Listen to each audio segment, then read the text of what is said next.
Well, welcome everyone. Thank you for coming back to OPM Tools Workshop.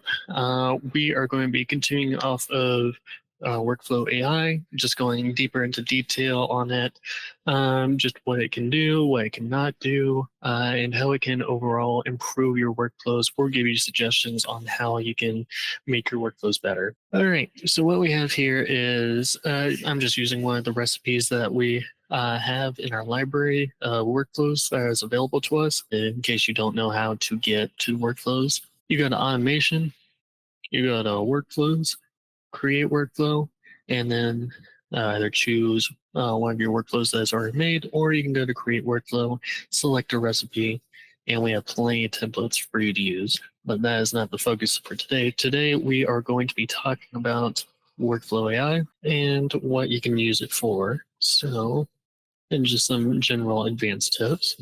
All right. So you'll be reading with your workflow page. And if you want to access the workflow AI, you go to the bottom left, click workflow AI, and here is workflow AI. Now, you'll be presented with two options, or you can type your own message. You'll be opted with describe this workflow or assist with building. What we went over last time, describe this workflow. It will basically give you a brief summary of everything that is going on within your workflow, from trigger to actions to settings, and whether or not it is in draft or publish mode at the moment. So just to give you an idea of all that, let's go with describe this workflow. As you can see, it's analyzing. And here we go, we have our answer. And before I move on, I do want to point out at the very bottom of the workflow AI, you will see 24 out of 30 free credits remaining. You only have a limited amount of credits available to you for you to use this workflow AI. After that, you will be prompted if you would like to upgrade. But as of right now, you are free to use it. Up to 30 times, ask it 30 questions essentially, and credits do reset every single day as it says. But moving on, analyzing your workflow. Certainly, this workflow is designed to handle missed calls by sending a WhatsApp follow-up message. And here we have a summary of the trigger, the delay, slight delay so that the WhatsApp bot doesn't feel like a bot. Assign a user, send a WhatsApp message, check message status. And here we have our condition and if else, where it branches off depending on the situation that it's in. In summary, this workflow helps automate follow-up communication for missed calls, trying both WhatsApp and SMS, and keeps users informed to take further action. Pretty simple enough, gives you a nice brief summary.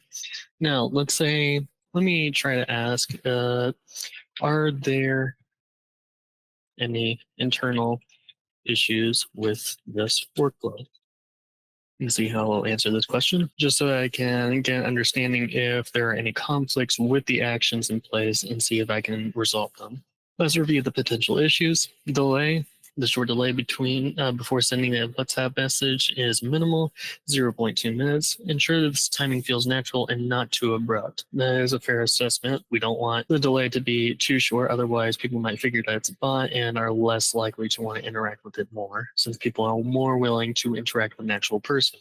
User assignment. If the user is quote unquote is unavailable, or if there are any restrictions on user assignment, it might cause issues improperly for managing follow-ups. Okay, let's look at that. I see. Yeah, placeholder user, nice. It caught on to the fact that it might not be a real user. WhatsApp message template. Ensure the message template ID, quote unquote, is active and approved to avoid message delivery. It is able to see if the template is valid or not.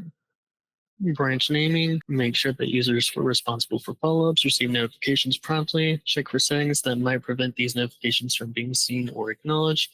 Overall, the workflow seems well structured, but it is important to test with different scenarios to ensure branches and conditions work as intended. All right, fair enough.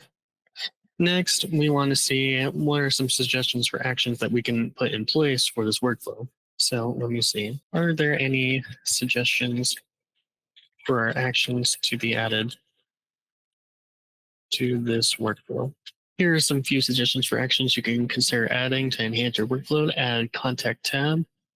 Use this action to tag contacts as missed calls so you can easily identify them. Create an update opportunity. If your missed call lead to potential business, create opportunities to track them in your sales pipeline. Okay. Send internal notifications. I believe that is also already an action in place. Yep. So as we said before, Workflow AI is in beta, so it's sometimes going to have some hiccups or might just make suggestions that don't make sense. Add notes, record details about the missed call attempt or follow-up actions and contact notes for better context, and Google Sheets integration. I didn't even know that was an action. Automatically log missed calls and follow-up actions in Google Sheet for tracking and analysis. Okay, let's see if we can add that in. Oh, actually, we don't even need to do that. So if you see at the very bottom, you'll be given a list of suggested actions to add. We didn't go over this last time, but if you click on one of these actions, so let's go with the Google Sheets since I like that, you'll be able to click on that. And as you can see, there are these plus buttons that are blinking, which means and here's the AI's recommended place for putting it. You can click on the plus sign and it will automatically bring up the workflow action for you to set it up and as the workflow has suggested or workflow AI has suggested. So that is another way that you can enhance your workflows through workflow AI. Now I do want to ask it something a little unorthodox. What are some things that you can do besides analyzing, suggesting actions for workflows?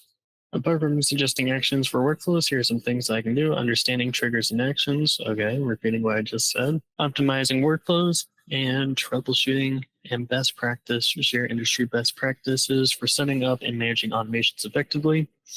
Support articles. Find relevant support articles to assist you with specific questions or challenges within the platform. General guidance. Offer guidance on some using features. And feel free to ask for help with any of these areas, and I'll do my best to support. Now, I do want to follow up on the support articles. Can you provide some for this workflow? Again, find specific support articles directly related to missed call and workflow automation. However, if you need help on other topics, feel free to ask for more details or assistance. Yep, I was afraid of that. Now, as I'm going to repeat again, Workflow AI is in beta. So it is not able to actually give you support articles through the Workflow AI chat. So that is another thing that needs to be fixed. But that is essentially the extent of Workflow AI. It is literally just a second perspective for your workflow, just to give you suggestions on what you can add to your workflow to better enhance it, to better organize your contacts, to better organize your leads, just so that you're not having this big jumbled up mess and you actually have a well organized workflow. Oren, was there anything that you wanted to add? There was actually. I did want to bring up one fact about your Google Sheets. I know that's kind of cool. However, they're inside of automations, there are considered premium triggers and premium actions. In most cases, it's not a big deal because they're like pennies on a dollar. However, I personally do not like using Google Sheets because normally Google Sheets is a list of, a list of contacts. So 1,000 name list can become very pricey. So just a heads up about that. Whenever you're building automation, check to see if it's a premium action or premium trigger. Most cases, it's not going to be much. However, with Google Sheets, I personally do not recommend using it because, well, the point of a Google Sheet is have a list and each contact would trigger that action. So that's my biggest concern when it comes to that one. And as you can see, any premium action will be marked with a crown icon. A crown icon. But in most cases, it's not bad. It's just that specific one. Be very cautious about it. There you go. Mm-hmm. But besides that, from what I've seen so far, everything that you showed was very accurate. That is really just the extent of Workflow AI. As I've said, it's literally just a second perspective just to give you suggestions on what you can add to your workflow. But if you don't have anything else to add, Oren, I think that is just about the end of Workflow AI. In which case, next week for February 18th, we are going to be going over Content AI. For the next 2 weeks after that, going over creating high impact content and advanced content strategies. So if you're interested in that, you can feel free to hop into the call next week on February 18th. But that would be it for today. Thank you very much. Yes, Michael. Yeah, quick question. You said down at the bottom it was 30 free, like, is it 30 questions of AI that you get each day? Yes, you get each credit is equal to one question you're able to ask for the AI. For the AI. The Yeah. only reason I was thinking that, I'm not going to probably be doing it, but if we have like Ryan in our office that wanted to start looking at some of this, the opportunities in there, he could test it out and see how it works, up to 30 questions to practice around, Mm. or Yeah. not. Correct.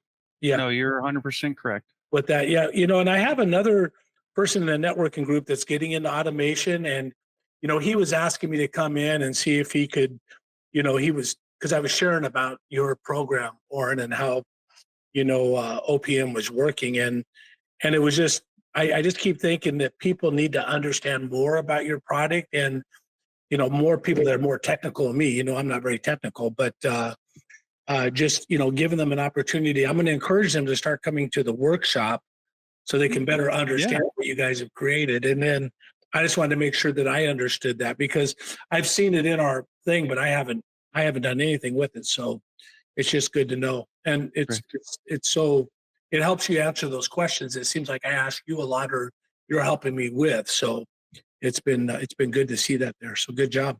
And then if, for example, if you do have like a heavy user that likes to use AI, there are plans for that as well. Like right now, this one is example of if you're per use case. Yeah. However, there is like the unlimited package as well. But that's more for people that are like, for example, we have one client that's using voice AI for all their calls coming in. So they definitely needed it because that's a lot of calls. Yeah. But that would be a great example. So just to give you a rough idea. No, yeah, it's good to know. It's just trying to understand, like I said, how the pricing and stuff works. So cool. Cool. Yeah, another thing I want to add that I completely forgot about. So after you asked a few questions from the workflow AI, let me just ask another question. If you see in the top right, you will see this button and it will say export chat. If you need to, very rarely you will need to, but if you click on this button, it will download a text file of the workflow AI chat, so you can save it for later, in case you need another reference of what was said, but you lost the chat. Also, next to it, there is a clear conversation as well. Thank you very much to everyone. Thank you very much, Michael, for joining. And we hope to see you next week.